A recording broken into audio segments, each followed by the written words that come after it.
from the studios of Clean Fuels Alliance America, this is the Better, Cleaner, Now podcast. Authentic conversations with leaders in the biodiesel, renewable diesel, and sustainable aviation fuel industries. Now, here's your host, Scott Tremaine. And welcome. Today, Clean Fuels Director of Public Affairs and Federal Communications, Paul Winters, sits down with Miles Chiotti, Manager of Public and Industry Relations with John Deere, to discuss the upcoming Ag on the Mall event in Washington, D.C. Well, thanks, Scott. And Miles, it's great to have you here with us this week. Thanks, Paul. It's great to be joining you today. Yeah, we're here primarily to discuss an upcoming event with the Association of Equipment Manufacturers. They are organizing the second celebration of modern ag on the National Mall. The theme is the future of food and farming, that takes place May 6th through May 8th here in Washington, D.C. on the National Mall. John Deere is a member of both Clean Fuels and the Association of Equipment Manufacturers, so we're looking forward to joining this event together. But Miles, I'll start by asking you about John Deere and about your role with the company. I think everyone knows John Deere and the combines and the tractors, and nothing runs like a Deere, of course, but there's a whole range of equipment and technology solutions coming from John Deere. So please give us a broad overview of the company and where it's headed. Yeah, well, thanks again, Paul. Really appreciate the opportunity. So in my role, I have the pleasure and the responsibility of leading our public and industry relations function for John Deere's ag and turf business here in the U.S., as well as Canada. And so half of my responsibility is public relations support for our ag and turf product portfolio. And then the other half is managing our relationships with key industry partners like Clean Fuels Alliance and collaborating on issues of mutual importance to our organizations. And then I guess more about John Deere, right? So we're a 187-year-old manufacturing company and a leader in delivery of ag and construction and forestry equipment globally. Certainly, we're highly focused on continuing our legacy of delivering high-quality hard iron, but we're also very focused on delivering technology solutions that help our customers increasingly do more with less. And in 2022, we unveiled what we call our LEAP ambitions. So this is a set of goals focused on helping deliver exceptional financial and sustainable outcomes for our customers. Things that we call out like engaged acres, right, where a customer is using some precision technology on at least one pass in the field per year. Things like reducing CO2 equivalent emissions, helping our customers do that. Also having more connected machines, because we know how important connectivity is with all of the important data that customers are creating and collecting in their operations and how they can use that for better insights. And so all of this is really important to help meet these financial and sustainability outcome goals that we have for our customers, and we're laser focused on delivering those. And Ag on the Mall is a really great way to demonstrate to the policymaker audience right out in Washington just some examples of what we're doing, what kinds of technologies we're delivering to do just that. Oh, thanks, Miles. And I really want to follow up on the doing more with less and the technology solutions that you're providing. But let's talk a little bit about the upcoming celebration of modern ag on the National Mall. It's not every day you see large farming equipment on the National Mall in D.C., but this event is a really fantastic showcase for the agricultural equipment that is essential for the future of producing food, fiber, fuel, and everything else for our nation in a sustainable manner. So what is John Deere going to be showcasing for the audience this year from May 6th through May 8th? Yeah, so Paul, when we think about participating in an event like Ag on the Mall, right? It's not a traditional farm show, right? Because your audience isn't customers or potential customers. It's a policymaker audience, and in many ways a general population audience. I think back to 2022 when we did the inaugural Ag on the Mall event. It actually coincided with spring break and the Cherry Blossom Festival. So there were just a lot of people from around the country who happened to be in D.C. at that time. And so many of the conversations we had with people coming through our display on the mall were just very, very general about agriculture. And really, it was a great opportunity to be an ambassador for all of the incredible work that our farmer customers do every day to help sustain us with food, fuel, and fiber in their operations. The reality is, farmers have a great story to tell. Let's look at the past 70 years. According to USDA, total farm output tripled from 1948 to 2021. And at the same time, inputs actually decreased slightly. And so a lot of this success can be attributed to equipment and technology solutions. And we think there's even more gains to be had. I talked a little bit about our LEAP ambitions and how we're going to help support some of those successful outcomes with new technology and equipment solutions, and use things like connectivity and advanced sensors and robotics and cameras to do some of those things, just to name a few technologies.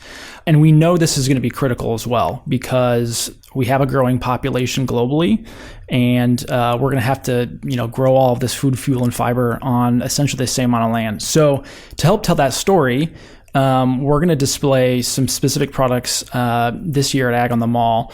So one would be the fully autonomous 8R tractor. So this is a fully autonomous tractor that John Deere actually unveiled in 2022. And, autonomy, when you think about it, it's a technology that's really about helping farmers prioritize the most important jobs for the use of their time on the farm, in the context of understanding, right, there are labor challenges in agriculture, and finding skilled labor is not easy, and that's across agriculture. And so a technology like autonomy can help farmers prioritize their time. And right now, the way we're leveraging autonomy is in tillage applications. So we'll have the autonomous 8R tractor there. We'll also have our new series of combines, our S7 series combines. These were just unveiled at the Commodity Classic Show down in Houston. And really exciting to take some of the technologies in here and display them on Capitol Hill. Technologies that are going to enable upwards of 20% increased productivity for our customers, all while using up to 10% less fuel consumption. So really, again, this idea of doing more with less, really important to our customers increasingly as they look to, again, achieve positive financial and sustainable outcomes. A third piece of machinery we'll have is our See and Spray technology. This is something that we're really excited about, a really incredible cutting edge technology that takes a sprayer, uses cameras, machine learning and AI to actively identify and differentiate between weeds and plants in the field, and only spray where the machine identifies a weed, thereby reducing non-residual herbicide use by up to 2/3. So you're talking real cost savings for a farmer, but also certainly a sustainable benefit when you think about things like soil health and fuel use, right? If you're not having to go back and refuel because you're using less chemical from the tank. And then a fourth piece of machinery we're going to have is actually part of a joint venture we have, a company called Gus Automation out of California. And Gus is a company that manufactures orchard and vineyard sprayers, and they're fully autonomous. They actually don't even have a cab. And again, we talked a little bit about the labor challenges that many of our customers face across the country. And this is, a technology that can help them address that labor challenge and have, for example, one operator manage up to 8 machines at a given point in time. And at the same time, give that machine operator a chance to upskill and learn how to operate, right, a fleet of autonomous machines.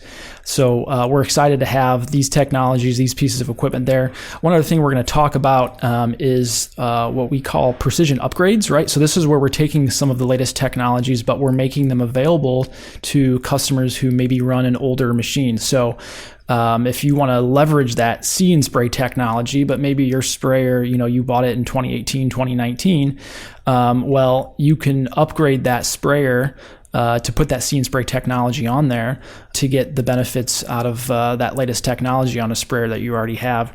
So this is really about how can we make the latest technologies that are going to enable customers to do more with less to a larger population of farmers, and it's something we're really excited about to drive more use of these great technologies that are going to again help our customers do more with less and achieve these sustainable and financial outcomes. Well, that sounds fantastic. And Clean Fuels, I remember the event from 2 years ago, and we did really get lucky with the weather. I hope we have the same luck this year. Absolutely. Yeah, Clean Fuels will be working with the D.C. Department of Public Works and the D.C. Department of Water.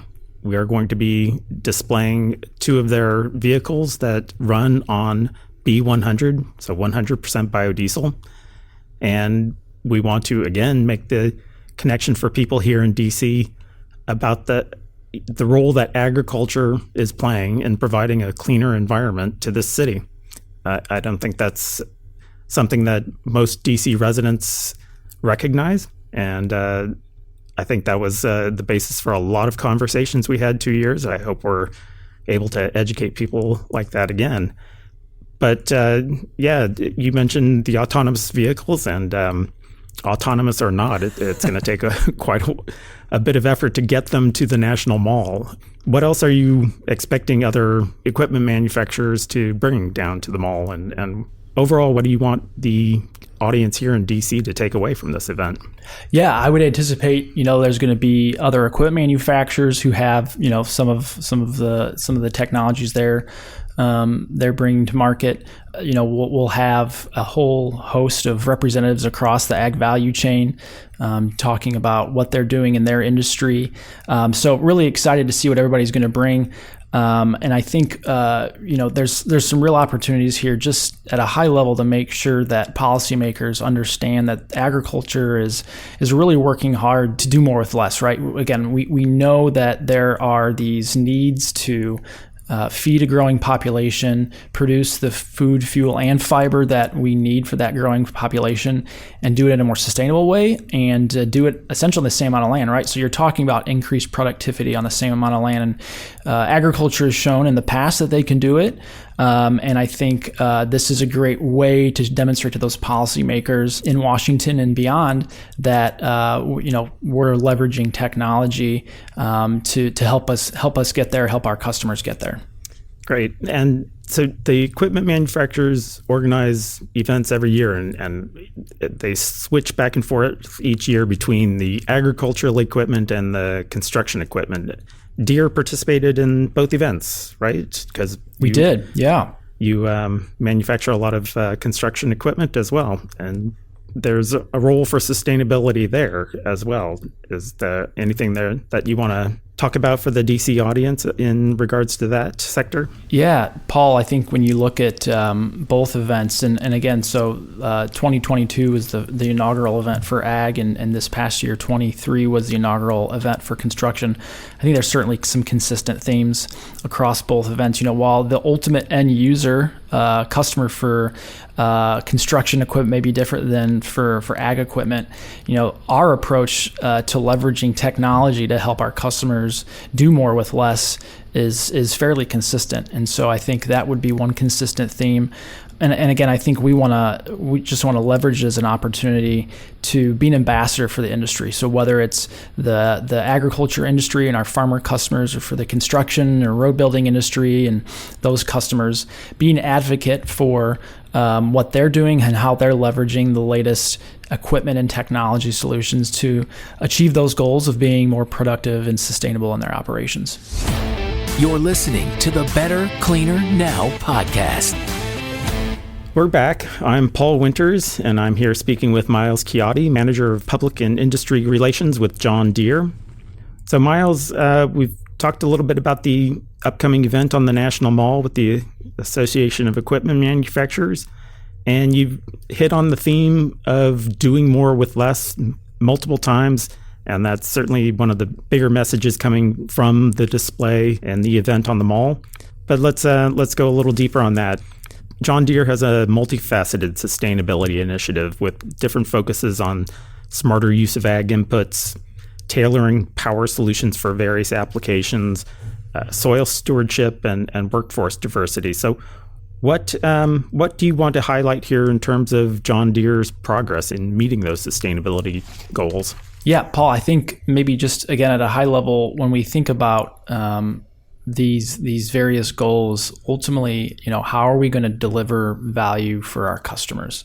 And how are they going to help us, again, with these higher purpose goals we have of helping feed, fuel, provide fiber for a growing population? And again, the role we feel we have an opportunity to play in that is to enable them to engage in those practices in their operation that are going to achieve success. And again, it's an option, right? So we're bringing these solutions to market, and they have an option on what solutions they want to implement and use in their operation. But we want to make sure that we're making those available for those who do want to engage in some of those practices. And maybe I'll focus on renewable fuels. I think this is just such a great example.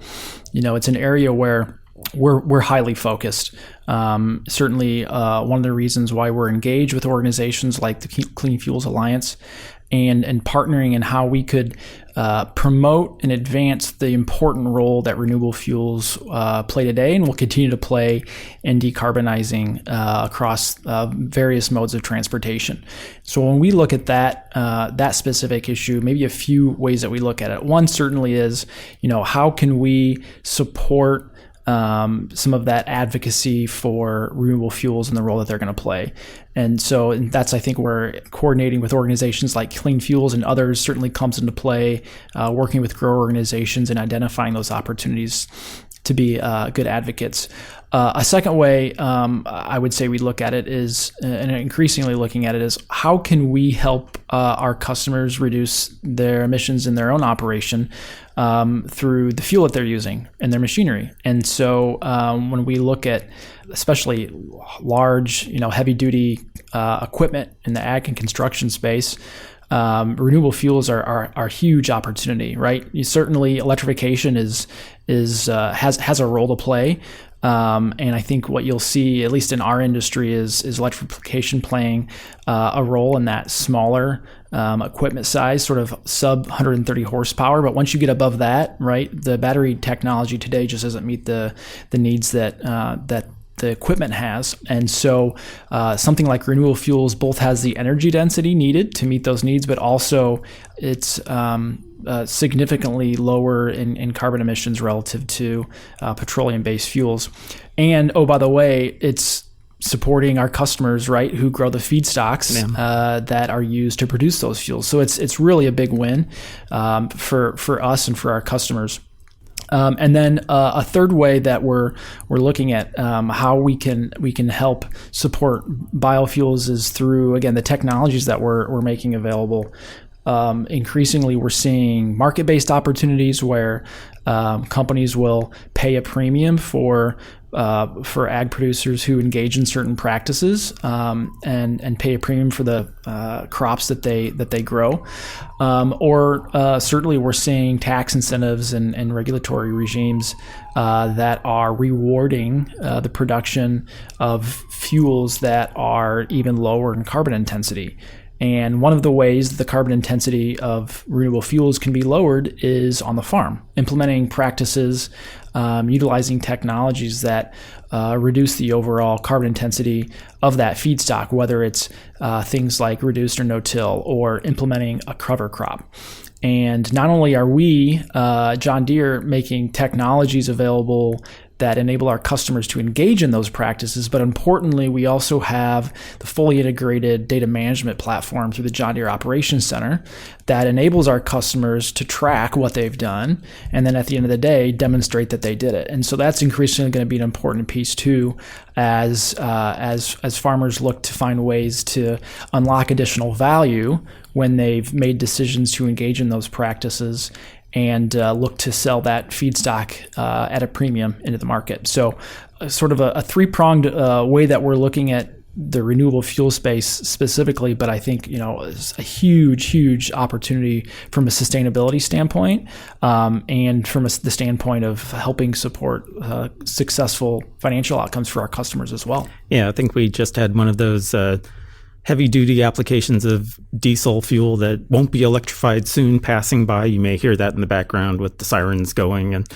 everything else, but that's certainly why Clean Fuels is engaged with this event on the mall, is to highlight those applications and to emphasize that biodiesel, renewable diesel, are here now. They can play a role in decarbonizing this equipment because they're drop-in fuels. This is a benefit to cities, and it's directly tied to the agricultural economy. Yeah, and Paul, maybe one other thing just to add on that too, that is something we can talk about with the stakeholders who come through our booth. But all of our machines that will be in the booth are certified to run either 100% renewable diesel or up to B20 biodiesel blends. And so again, we see those types of fuels as a key part of this solution moving forward, and making sure that we can continue to advocate for that moving forward. Yeah.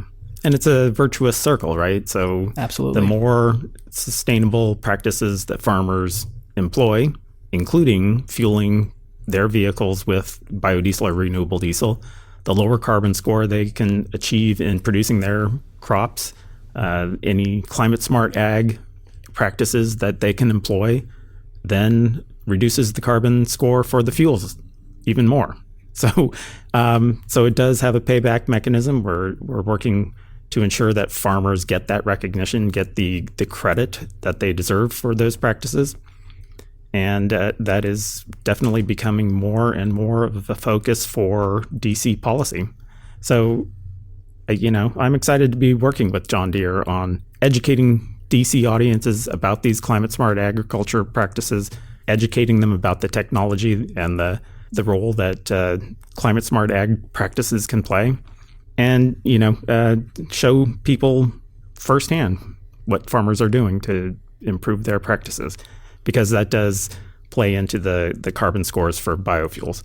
Yeah, it's certainly an opportunity that we take very seriously. Again, on a forum like this, to be able to use our brand to be an ambassador and an advocate for our customers and what they do, and share that vision of how we can continue to support farmers with new advancements to technology to continue to do more or less to meet these goals that we know are really important, but to do it in a sustainable way as well.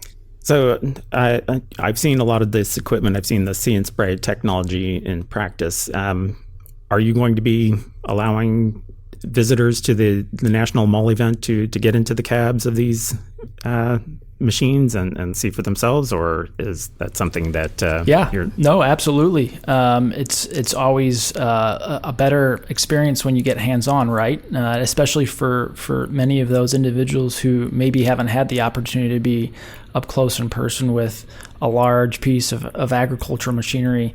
And I think something that some people may not expect either is that a lot of these cabs on these new machines, they're pretty comfortable.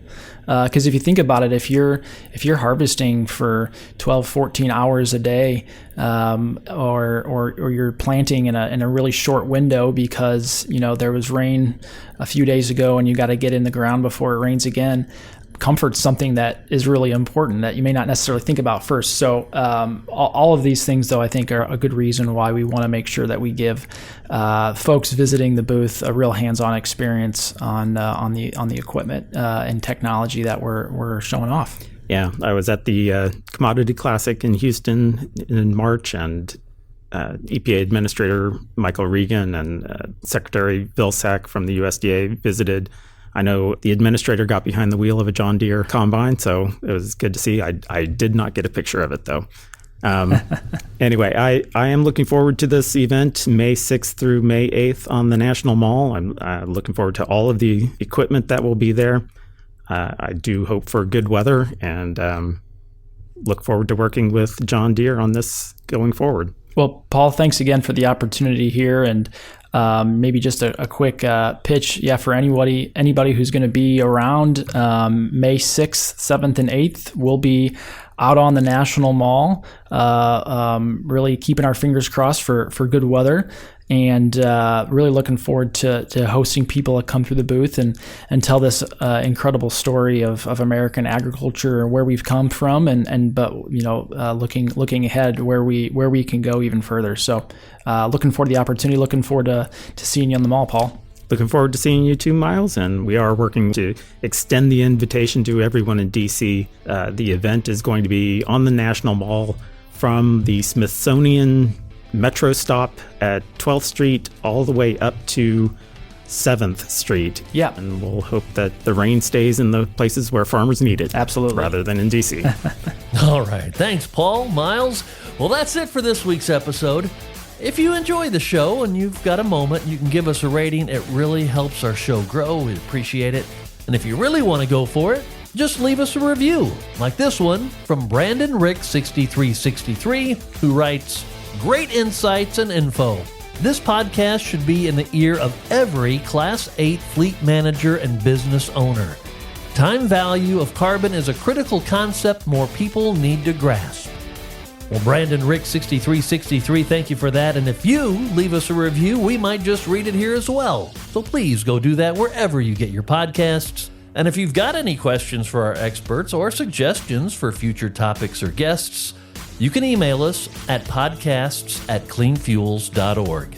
And join us next week for another episode of the Better, Cleaner, Now podcast.